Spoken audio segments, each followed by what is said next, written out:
Hi, I'm Brittney Ashley, your host of Breaking Norms, Building Dreams, your guide through this transformative journey in both business and life. This is your place crafted for dreamers, doers, or anyone who has been told they can't. Get ready as we challenge those narratives together. You're tuning in live to the United Public Radio Network, airing on 105.3 and 107.7 FM in New Orleans. We are streaming on all the popular platforms every Monday at 3 p.m. Eastern Standard Time. Join me for a candid and thought-provoking conversation celebrating your unique journey because you are worth it. Hello, everyone. Happy Monday. Technical difficulties already. I was like, Jill, you're probably like, what is she doing? I'm here for it. We are in perfect timing. What is happening? I'm like, it kept saying error, error. I'm like, I don't know. I think we're live. I think it's not going to Facebook. So I apologize to anyone who is listening on a different platform. It looks like it didn't go to Crave Dynamics' Facebook, but it looks like it's going out to everything else, hopefully. So bear with us here while I try to multitask. Well, hello, everyone. Happy Monday. Welcome to Breaking Norms, Building Dreams. I'm your host, Brittney Ashley, and we're broadcasting live today on United Public Radio Network and UFO Paranormal Radio Network on 105.3 and 107.7 FM in New Orleans. Get ready to escape the next hour as we break norms and build dreams with Jill today. I'm so excited to have you back. Thanks, Brittney. I'm so excited to be here. It's always a great conversation when we get together and just sort of jam on the things that we're passionate about. So thanks for having me. Yeah, I'm excited. So if anyone hasn't been seeing some of the promos, today we're kind of talking about time management, motherhood, guilt, like all the things in between. And then today's going to be like a full hour sesh. And then tomorrow we're kind of regrouping from this conversation and kind of diving in even more or bringing in your questions if you have them. So it's like a power hour / recap tomorrow, but in LinkedIn. So I'll just do a little introduction on who Jill is. Jill's been on the show last year, was it? I can't even, it's been like a whirlwind. Like, I don't even know where 2025 is gone, but it's been a year, I guess, since the last time you've been on the show.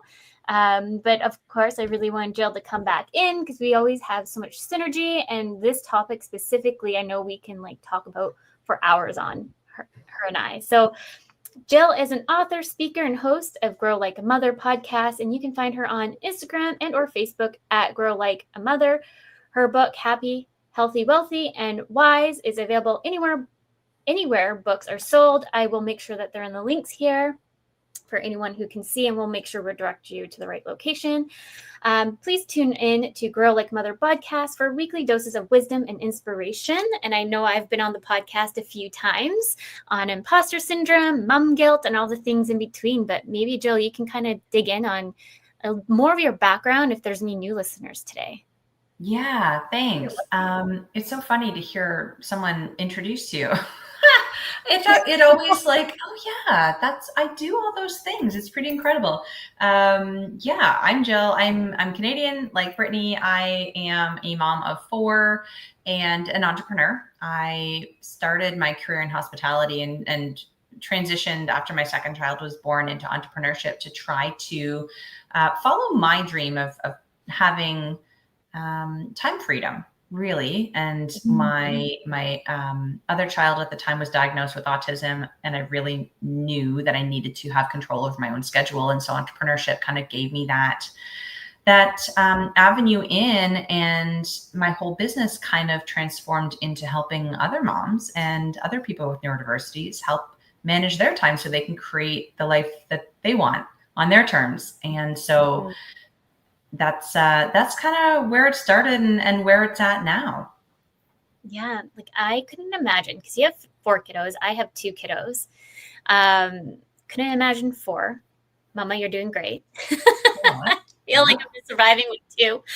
But yeah, like the juggle for mothers is so difficult. And I feel like sometimes like we do shed light on it, but I don't think we shed enough light on it that it needs to be for moms and or parents, because as you know, I've been struggling so much with daycare and not having, like, I don't really have a community here that I can ask for help to watch the kids. So it's just really me, and then my husband's at work.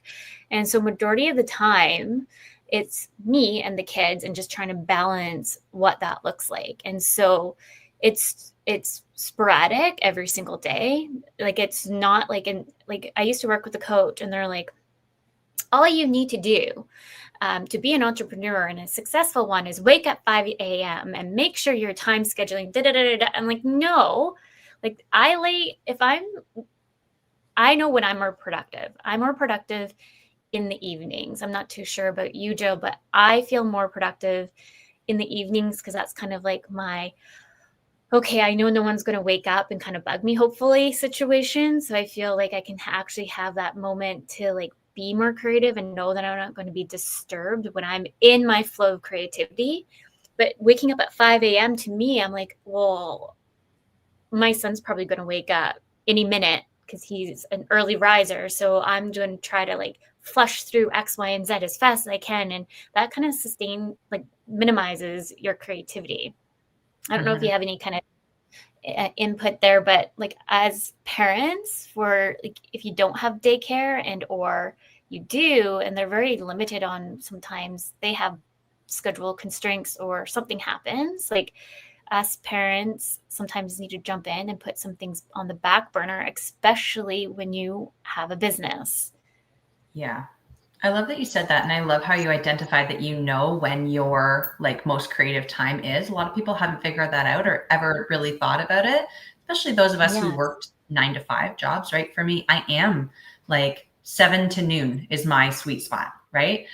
Whereas you're in the evening. And I think you're so right that we as moms, especially working moms and entrepreneurs, we need the flexibility to be able to shift and flow and lean in when we know we're going to be productive, and lean on others when we need some extra space to be able to dedicate to, you know, one thing or the other, which is often hard to come by, especially in the summer months.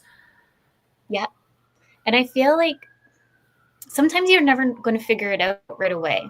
Like I've been doing this for 6.5 years, and I'm like, you know what? I think the evenings are a little bit more productive for me. And I've seen that trend. So I'm like, okay, but it's taken me so much time to finally get there. So anyone's thinking about it and they're like, I just don't know, it's okay. Give yourself grace. Try to figure out maybe time mapping for me doesn't work. What works for me for my ADHD is like making a map of like what I need to do that day that's more high productive or more urgent, not with time zone, like time sections. I just try to like, okay, contracts and proposals need to go out. And then I kind of work it that way. Because I find when I put time like in a schedule, you know how you can map in Google Maps or not Google Maps, Google Calendar, like lunch times, and then this is my work time. Like I find like sometimes I get like too constrained and my brain's just like, okay, like I'm not like free flowing. So to me, that doesn't really work. And so when I was working with a coach who was so gung-ho on my time frames of waking up at 5 a.m., it made me realize after years later that they just weren't the right coach for me, because really at the end of the day, a coach should be asking more curious questions, and you're the one should be like giving a little bit more thought to those answers. Mm-hmm.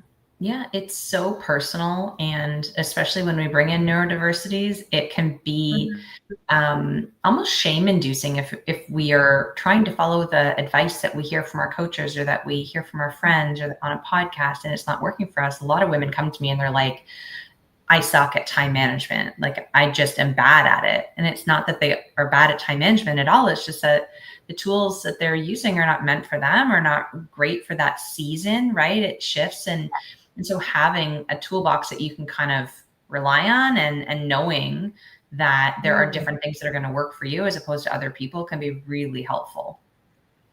Yeah, 100%. So today's topic's more or less like how moms can be build some kind of time management structures within the summer, because it can be crazy. For me, for example, my one kiddo has been home almost all of July and doesn't get back into daycare pretty much the last week.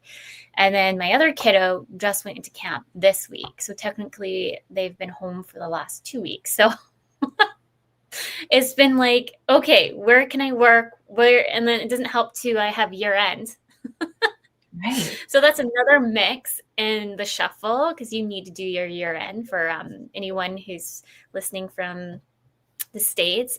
It's kind of like tax season for myself. So my corporate tax, I have to, the good news is, even though it says June, I technically don't have to fully file till the end of September. So it's not like I will completely like be cut off, but you know, it's just my friend gave me this advice of filing for June, because then you can be done before Christmas. And I actually I enjoyed that feedback, because once I'm done and it's all done by October, it's like kind of like the winter season. So it's like, oh, don't have to worry about it. And I just have my forms and it's all easy peasy. Yeah. And I know you actually took time off in the winter last year too, and which you wouldn't have been able to do if you hadn't have had that schedule set up. Exactly. Like, yeah, well, Hudson has been home almost, I feel like the last year and a half, to be honest. Like, I've made a joke to one of my clients, like, let's just call him my assistant now, because at this point, he's just always going to be home. Like, you should just assume at this point, my son's just home with me 24/7. And that's the reality for a lot of people. Yes. Yeah. And I think COVID helped shape the mind shift a little bit, and having a little bit more grace for kids in the background. I think before it was just kind of like unheard of, but you remember that was a reporter, I can't remember what news or whichever, and he's trying to like do like a do reporting in his office, and then the little kid comes in the back door. Like, yeah. Hello. Yeah. It's like, reality. that is what it's Yeah, that is what's happening in real life all the time. So I think kind of like sitting down and just kind of like the flow of the season. So right now we're in summer. Every person's schedule is going to look completely different than the other. So maybe I don't have daycare right now for July, but I might have it more in August. So what does that look like for my timeframes? Personally, like I mentioned, I like to work more in the evening. So I try to map out more of my creative processes in the evening that I know that might be like more design work, web development. Like I'm more focused, but during the day might be more client work / proposals / invoicing. So it's just kind of, and then mine's ebbs and flows. So after the show, like I just had back-to-back meetings since 9 a.m. And then after the show, when it ends at 1 today, I'm taking the break to go take Huts to the park. Because I know right now he's probably like bored and just like needs that extra attention. So I'm making sure like to break in like when's the park time comes, and or we have different doctor's appointments. So he has speech therapy and physiotherapy. So I have to build those, and naturopath appointments. So I have to build those through the 9 to 5 working hours, because that's when everybody wants to work too. So making it mold with you. And big thing that I think, Jill, is like not to overpromise. Because sometimes I want to like really overpromise, like, yeah, I can give you that proposal, or not saying no. I think one of your posts, wasn't you that posted it's okay to say no? Yeah, 100%. It's like a full sentence. No can just be a full sentence. Yeah. And I feel like me, as somebody who's like such a people pleaser and feel like I need to say yes to everything, it's been such a process to learn to say no. And especially no to clients, because I want everyone to be happy.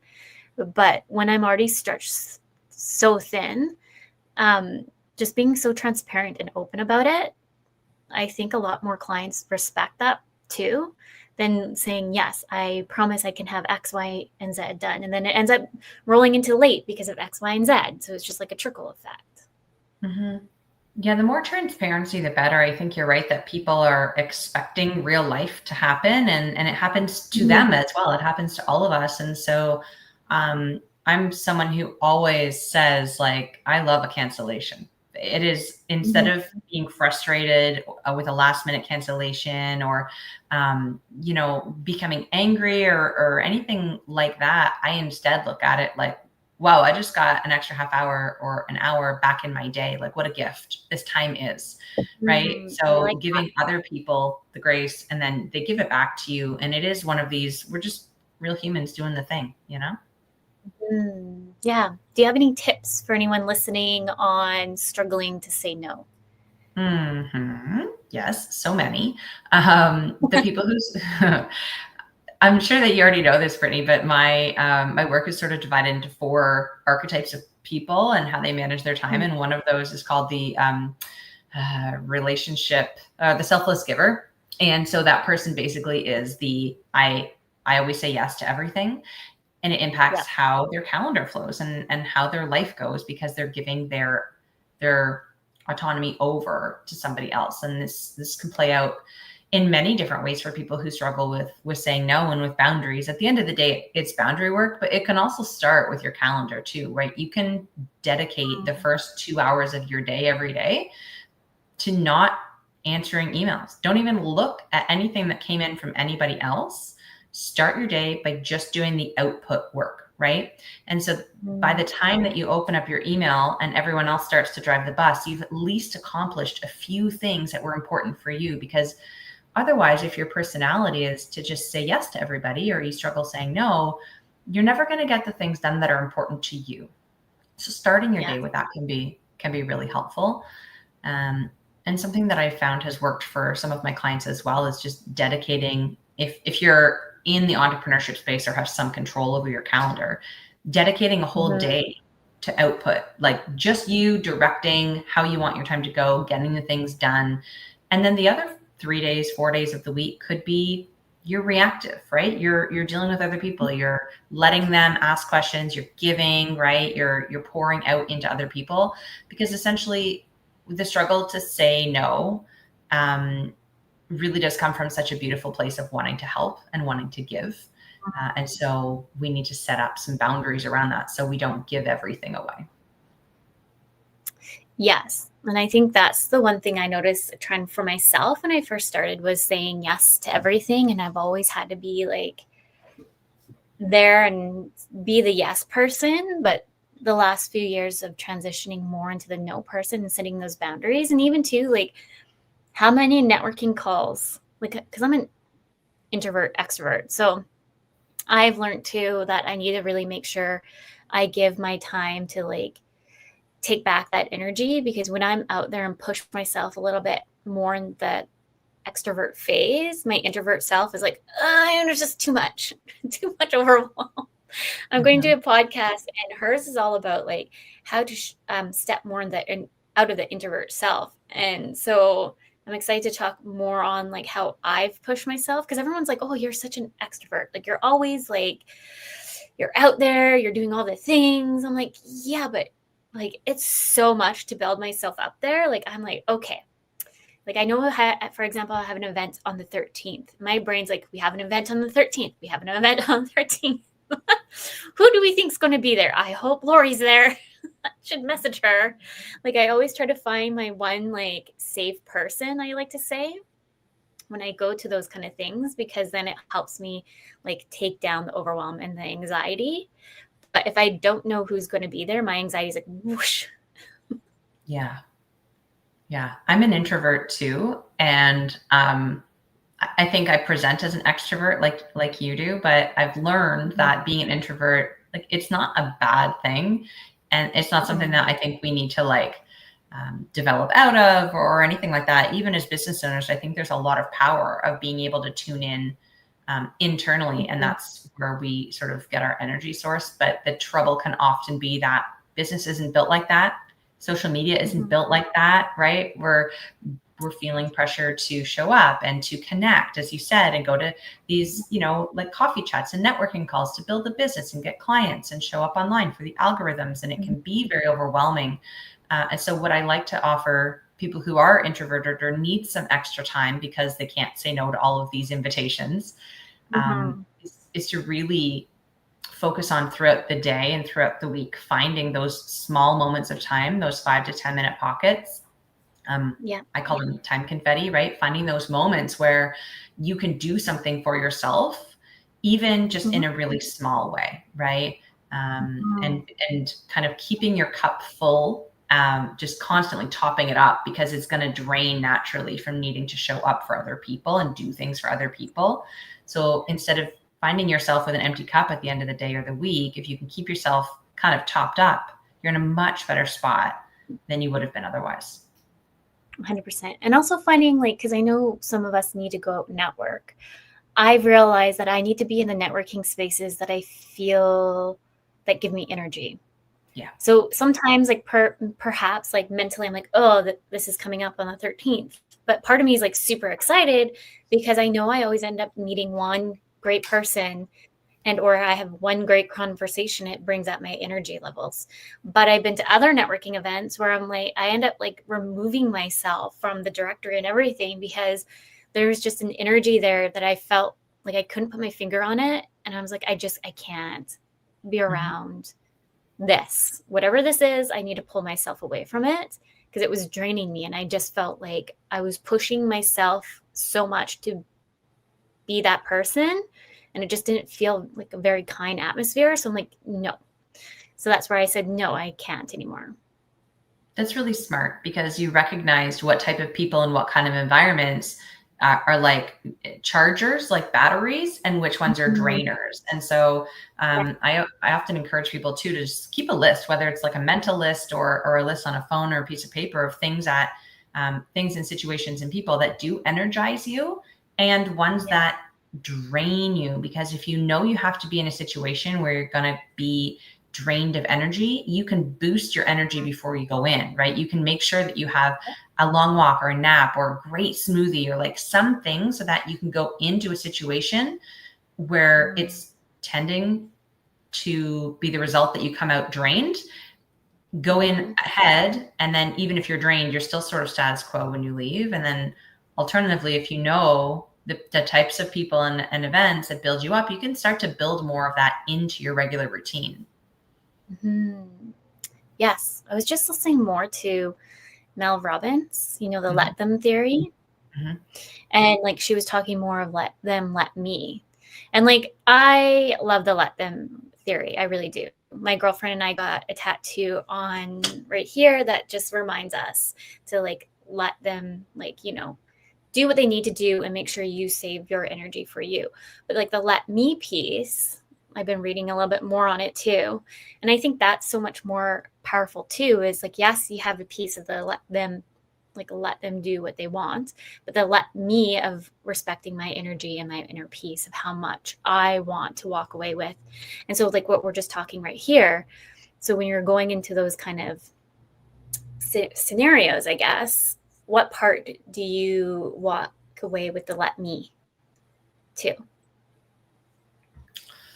That's a great thing to think about, right? And I think it's different for each of us. We need to make sure that we are paying attention so that we know what it is that we actually want to do.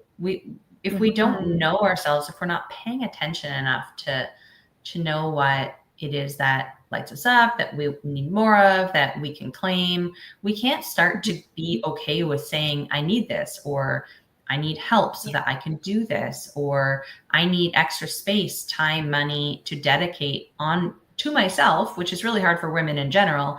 But if we don't first pay attention to what it is that we like, where our interests are, what lights us up, we can't possibly take the time to tell other people, like, let me do it, until we know what it is. And it's going to take time. Like, I feel like I'm kind of slowly like, oh, I get it now kind of situation. And I'm mapping things out that, like I just said, like gives me back energy, where normally I just be out there 24/7 and making sure that I'm always like pushing myself out of the realm. Like there was one instance right before holiday. And don't get me wrong, I really did want to go to this event. I really wanted to connect with other Indigenous entrepreneurs. But like I'm already at that burnout state that's another piece like I want us to bring into the conversation. But I was at that burnout state. Like my brain was already on like the vacation level because we're going on vacation the next week. And I was like, I really want to go meet more Indigenous business owners, Métis business owners, like just so I can build that collaboration, those connections, learn more about businesses in the area, but I just can't do it. I said, yes, I would go. And I said, then like that day I decided not to, like I was ready to go out the door, and I was just kind of like feeling pretty like, I know too, like when I'm on my burnout state, it's really hard for me to go to networking events and also make those extra connections because I'm already feeling like I'm just on autopilot in a way. And so those conversations, some people would probably be like, oh, she's dull. Someone talk to me. Yeah. She's zoning out. I get it. And it's so cool that you paid attention to where, like, knowing what does burnout feel like for you. And before you got yourself into a situation that was going to be a waste of time and energy for everybody involved, you made the decision to say like, no, I need to feed back into myself, because I always define burnout as the unequal exchange of energy out and energy in, right? If you're giving too much out, then of course you're going to burn out. And another thing that I think especially the women need to hear is that you're going to have different energy levels and burnout cycles throughout your menstrual cycle, right? Like that is just something that exists that we deal with. And instead of fighting it and pushing against it, we can be strategic. Like something in my planner that I do is like cycle tracking. If you can in advance sort of map out where you think your cycle is going to be, okay, maybe you schedule more events when it's, day 10 to 15 or something where you're going to have some energy. You're going to want to go out and be with people. You're going to be more magnetic and dynamic and conversational than near the end of the month when you really just want to sit in bed, right? And building your networking opportunities in such a way that it supports your natural rhythms. It feels really good when you can do that. Yeah, I love that. I just put your planner up. So anyone who's listening, I didn't put the www. I guess you need that, don't we? You'll probably still get there. Yeah. Okay. www.Jill, right? So JILLWIIGHT.ca/planner. You just created this. So anyone listening, maybe you can, like, I know you just said a little bit about your planner, but is there any other tidbits in there that you want to share with the listeners? Oh, thanks. It's so exciting. I literally just hit go on the pre-sale this morning before we got on the call. So it's super fresh. It's been a long time in the making, but this planner is a seasonal planner. It goes for 90 days. One thing I have found, especially in my work with a lot of neurodiverse individuals, is that when you look at too big of a plan, too long of a time frame, it can feel overwhelming. And what we need to do is we need to break it down.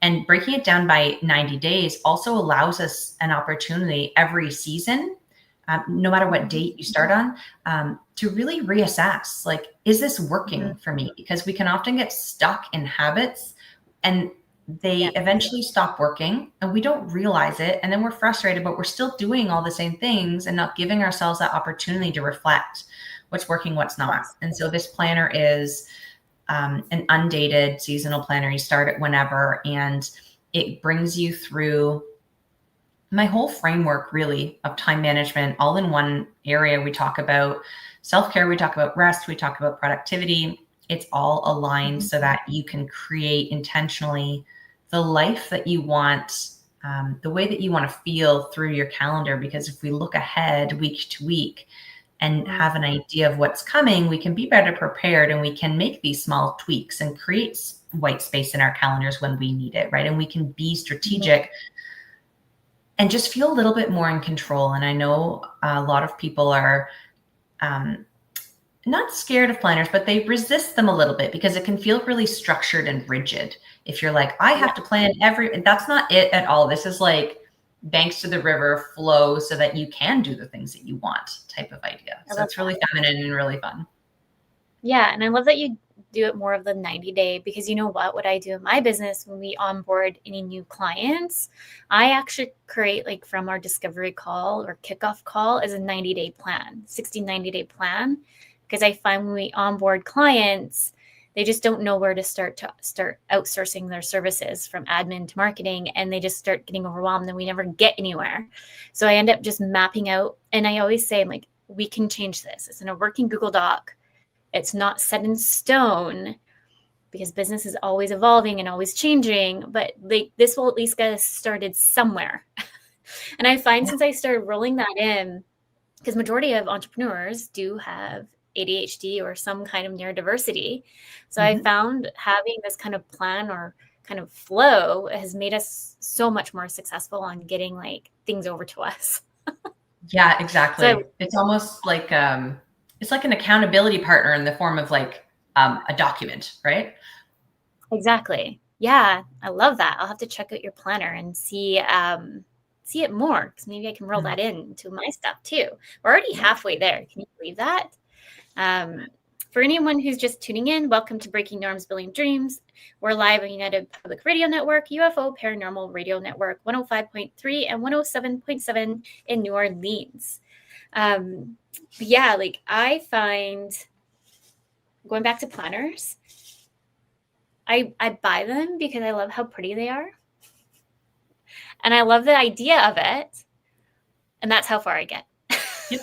Same. I used to do the same. I couldn't find one that would capture my attention for the whole year and really give me the pieces that I wanted. So I just made one. Like, you know what? This is going to have to be the thing. I love it. I'll have to definitely check it out. And I really like the idea of the 90 days, because I feel like, what was it? I was just watching something, and they say like to break into routine, it takes at least 72 days for you to kind of get into that group. So if you're just trying to go to the gym for the first time, like even just for 15 minutes in some kind of repetitiveness and showing up every single day. And so for your planner, maybe just having it, like even just starting off by opening it, and then the second day writing a note, and like doing it for 79 days. Before you know it, you're going to maybe utilize it way more than you can think of. But it's just kind of bringing in that habit into your daily dose.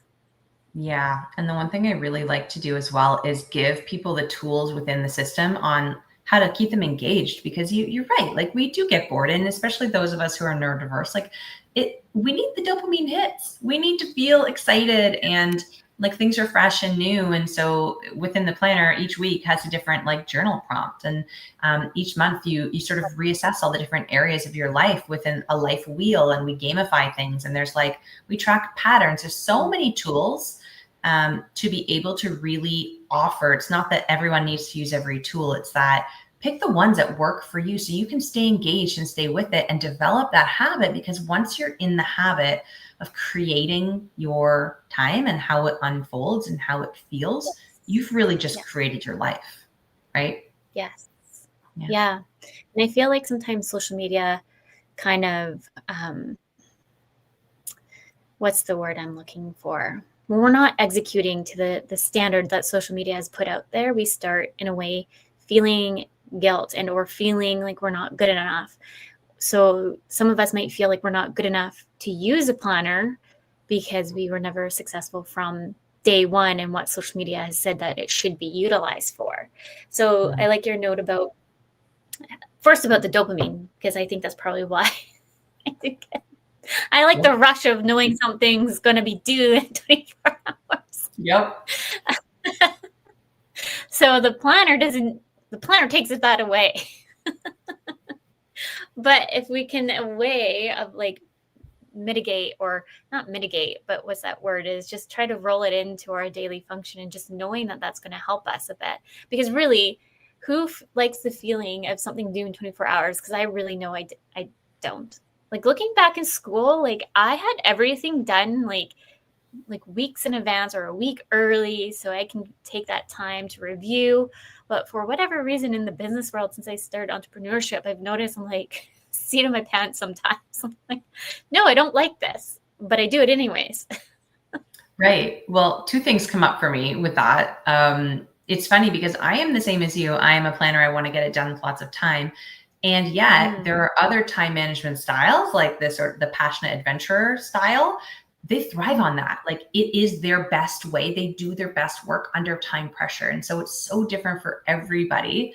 But it's really funny that we kind of put this pressure on ourselves almost to either get it all done early or wait to the last minute or compare to what we're doing on social media and what we see other people doing. You're right. It's a very big comparison game that we can get sucked into, which can be super difficult to, it's not productive, especially as entrepreneurs. A lot of my clients will sort of say, I'm the boss, but I almost want a boss to tell me, you know, like keep it on track and do check-ins. And I created this little program for entrepreneurs to be that, like, we will voice note, we will have check-ins. Like if you need some structure to help you stay accountable to yourself, but no one's there, like let's create that for you, because you're bang on that is something that's missing in entrepreneurship.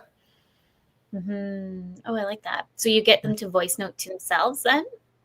So I have like voice note between myself and the client all week long. It's like, celebrate your wins, ask for help, let me know that you're behind on a deadline or you need some like cheerleading or some tough love. And it can be really helpful for people to have just someone at the other end of the phone, so to speak, to check in with when you're the boss, you know? Yes. Yeah. I love that. I do find like when you have no one, well, other than I guess clients to check in on with, but somebody like above you, I guess, because really you're the one who's in the above. Sometimes you can definitely see some things. Like I would say this year, I'm really good with bookkeeping, but this year I'm like, meh. And I know that my bookkeeper knows that I'm on it, but like this year I've definitely seen it slip more. And I tell my husband I'm going to do this every year, but I never do. Like the house expenses, to report it every month. Anyways, because it's year end. So I was like, oh, by the way, I forgot to do all of this. So now we have to backtrack for the full year. He's like, I hate guests. I tell you to like do it at the end of each month. I'm like, I know, but it's just going to be a fun experience for all. He's like, no, it's not. It's not for me. I know. It's like if you could build in accountability so that these things that you say you want to do sort of like get reminded back to you, it's really helpful. Yeah.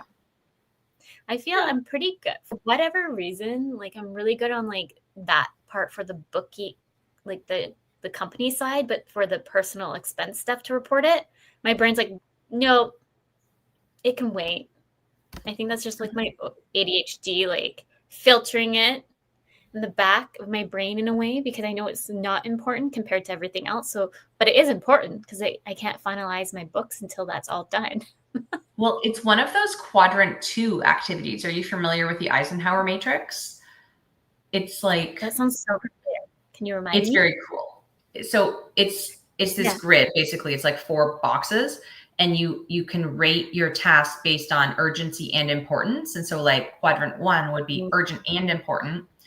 So those are things that you tend to do right away. And then quadrant 2 are the things that are important, but they're not urgent. So you put them off. And these are the exact types of activities that, yeah, you know, they're important, but other things take precedence within your time because they're not urgent. They can wait. You can push them back. And so I have at least once a month, I put quadrant 2 activities right there in my calendar as like a task to do. Okay. And I block time to just handle anything that I've been putting off that actually does need to get done. And so you don't have that same backlog all the time if you're dedicating once a month to kind of like, okay, all those things that are on my mental load that I haven't made time for, I'm going to sit down and do them. Yes. Yeah. And I think it's also asking for help. So I've tried to like voice it a little bit more to my husband. Like, I get that it frustrates you, but like maybe in 3 months time, let's regroup for the first 3 months. And I just need you to help me get me through that. And so like some personal stuff, for example, for like my kiddos are in speech therapy. We've done different assessments and all of these things. And I feel like sometimes I'm just like, I'm too overwhelmed to sometimes even make those appointments. So I work with, what are they called? They're, I guess like a nurse at the health unit, but more like counseling, I guess, but not really. I don't know. I don't really know her title. Anyways, she's like an actionable, I don't know if you can hear those sirens in the background. I'm sorry. Yeah. Something's happening outside. That's funny. I don't know what is happening. As what I was going to say is she's like, for me, more of like that actionable coach that will sit with me more on my personal stuff.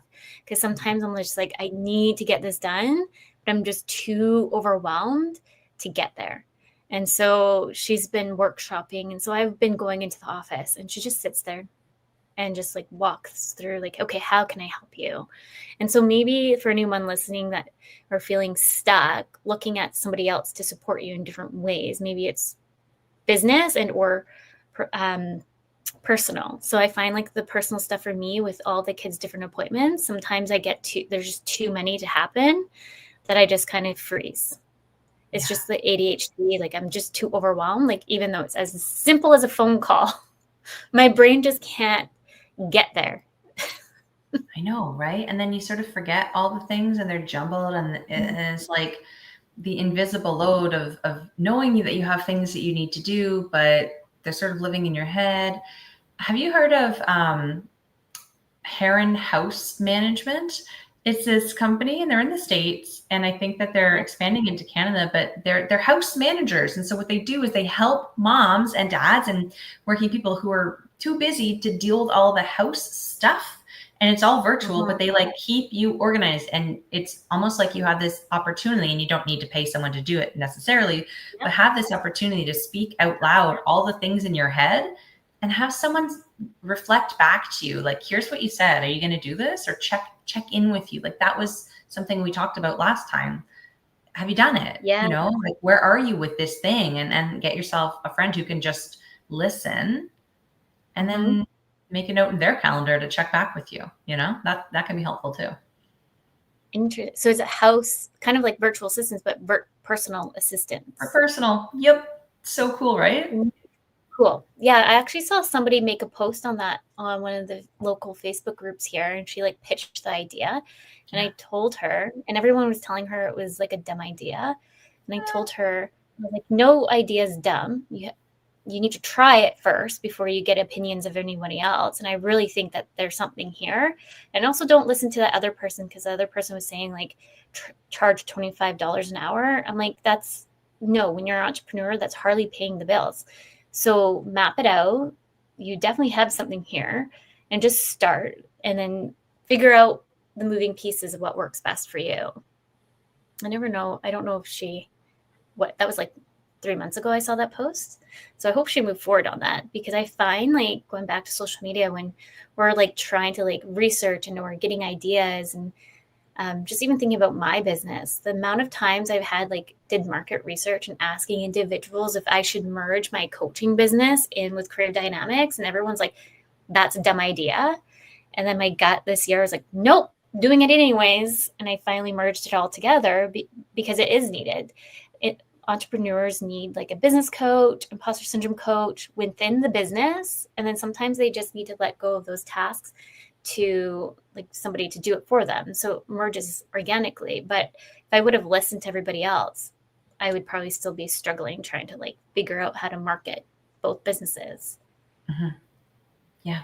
I love that. And I love that you gave that woman some support and acknowledgement. Like, your idea is not crappy. Like, trust in yourself and figure out a way to make it work. And don't let other people's opinions of your idea, sway what you choose to do with your life. Because I firmly believe there is a market for every idea. Like, there is someone who is going to buy the service or the product that you create, because there's just so many different preferences out there.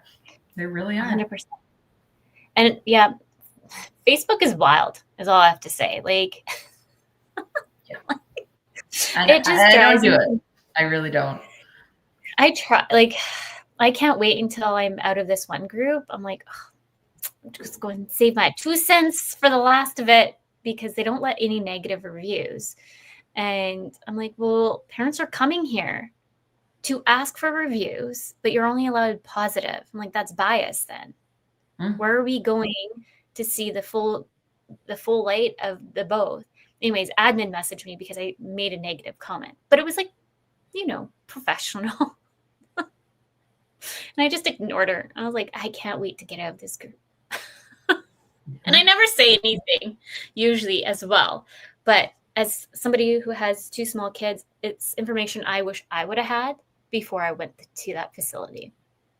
Right. So, but just in a nutshell, Facebook, and not just in that Facebook group, but in general, it is wild. And I think a lot of people have their opinions. And so it's just taking those pieces and really thinking of what's true to you. Like the value statements. You probably go through a lot of with clients workshopping when you're doing time management, what's true to your values, because when we're building out time management pieces, so maybe like for me and you, kids are non-negotiable. So they're in the piece of like non-negotiable time management pillars. And so if a client comes in and you know you have a doctor's appointment over here, like, sorry, I have a doctor's appointment, I can come see you this time. So that going back to the boundaries too. I used to like move my time calendar around so much, especially when I had doctor's appointments, to clients, where I felt like I was just deflating so much and my energy was just not able to sustain it. I would say that was probably like my first year in business. And then the second year, I finally had the mind shift of like, what am I doing? Like why I'm trying to like people please so much that I'm drowning into burnout. Mm-hmm. Yeah, I think we can all relate with that, right? We get too many things on the calendar and then things pop up and we maybe say yes to them without thinking, is this something that is actually important to me? Does it align with my values? Because at the end of the day, people will often tell me like, these are my top 5 values. And we look at the calendar together and I'm like, yeah, but where is the time that you are dedicating to these things that you've just told me are the most important things to you? I don't see them reflected in your calendar and therefore in your life. Like we need to change that. Mm-hmm. Yeah. It can be a good guidepost to decide whether to say yes or no, basing something off of your values. A reframe that I heard years ago that I like to share is, instead of saying I don't have time for this, like this being XYZ, whatever task, reframe it and say XYZ isn't important to me, and just see how it makes you feel. And there's no judgment whether it makes you feel like good about the statement or weird about the statement, but it will give you a gut instinct on, oh, that actually is important to me. Right. And so it just flips the way that you think about it. Like, I don't have time for versus this isn't important to me. I like that. Yeah. I feel like we as moms were always on autopilot too. And just like sometimes like there's also the hustle culture, like it's all the things above. And sometimes we don't have that moment to actually sometimes reflect or think. As I'm speaking right now, I can hear my son crying downstairs. So I hope Paul is okay. My husband's down there, but like, that's like where my train of thought just went. It was like, like you just never know like where you're in your, what you're doing and what's going to happen, and your kid's going to need you. Yeah. Like right now, I'm like, is everything okay? He's dead crying. He's good.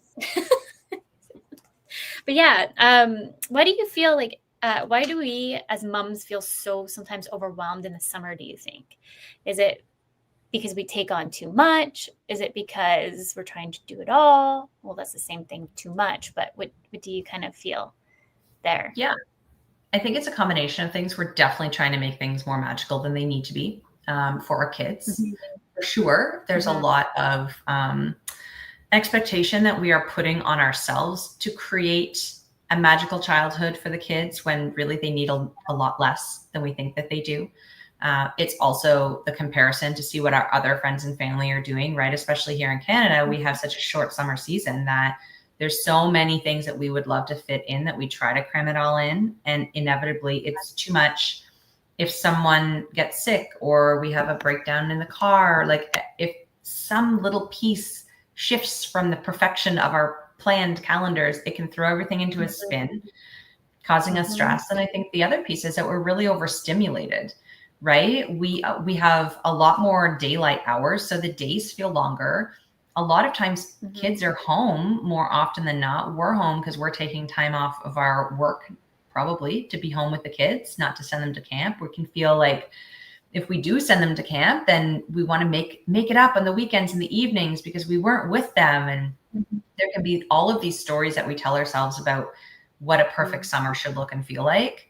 And in reality, it's a bunch of pressure that we really don't need to be putting on ourselves. I think across the board, we can all take a step back from what we have planned and what we want to do in the summer, cross a few things off the list, and still have an epic, amazing time that actually includes some rest and some connection, you know, and some downtime for the magic to just happen.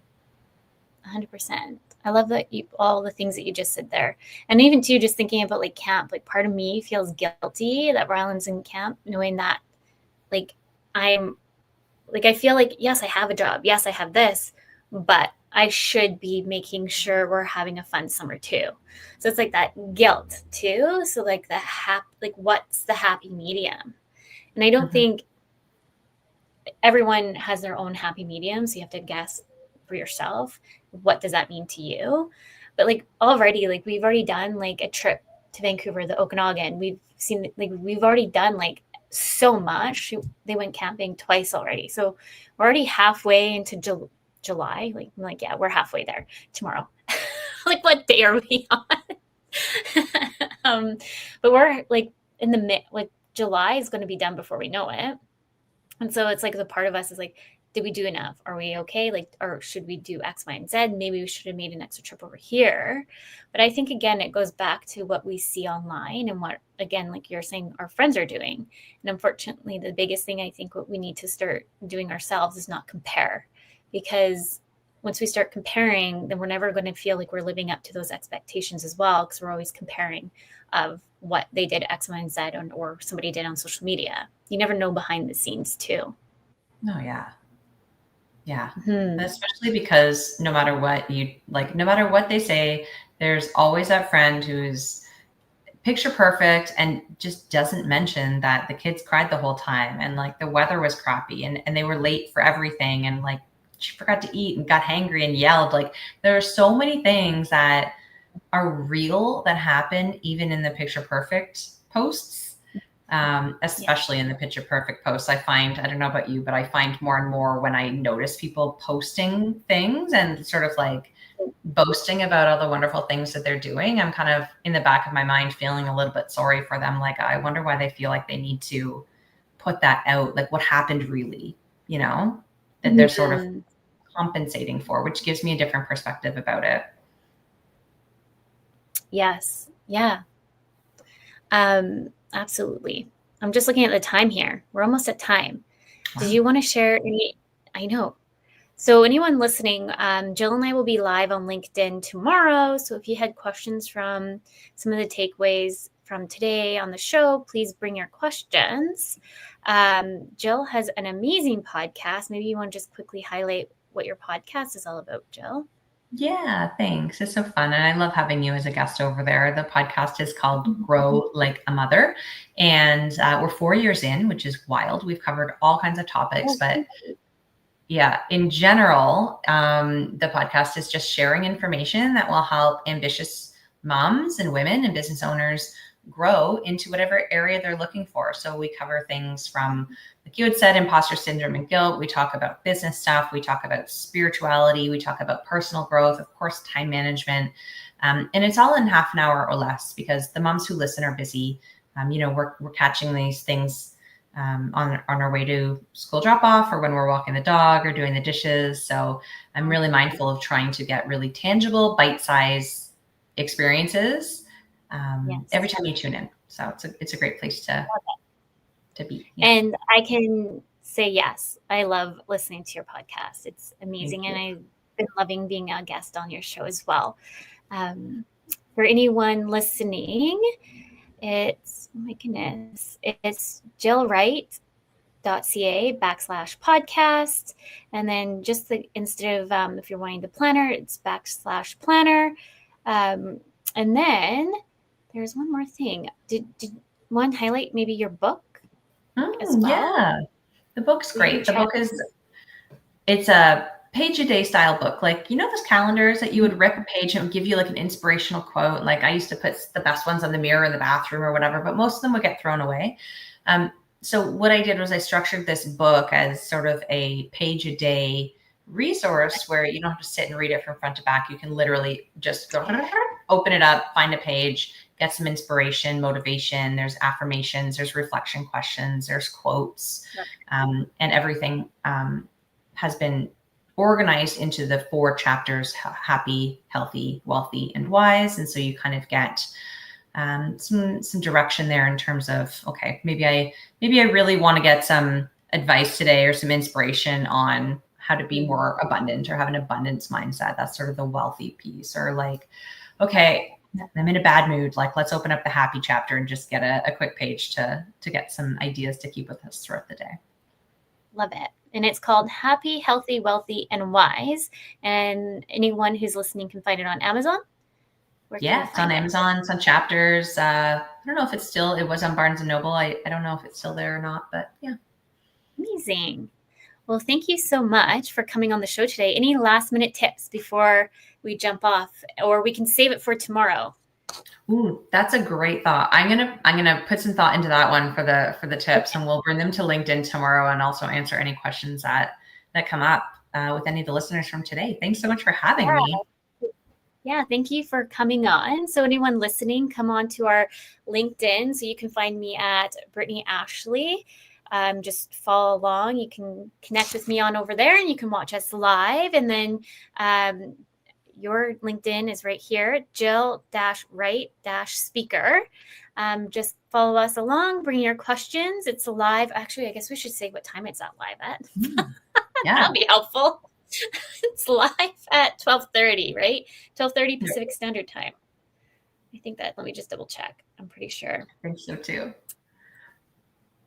I guess that would be helpful to give everyone the time other than the location. Okay, LinkedIn live at 12:30 Pacific Standard Time. For anyone listening, come with your questions. Thank you, Jill, again for coming on the show. Definitely we'll have you back again. And thank you to all our listeners. And with that, you're listening to Breaking Norms, Building Dreams. A big thank you to United Public Radio Network and UFO Paranormal Radio Network. With that, everyone, remember your journey is unique and your worth is unquestionable. Have an amazing day.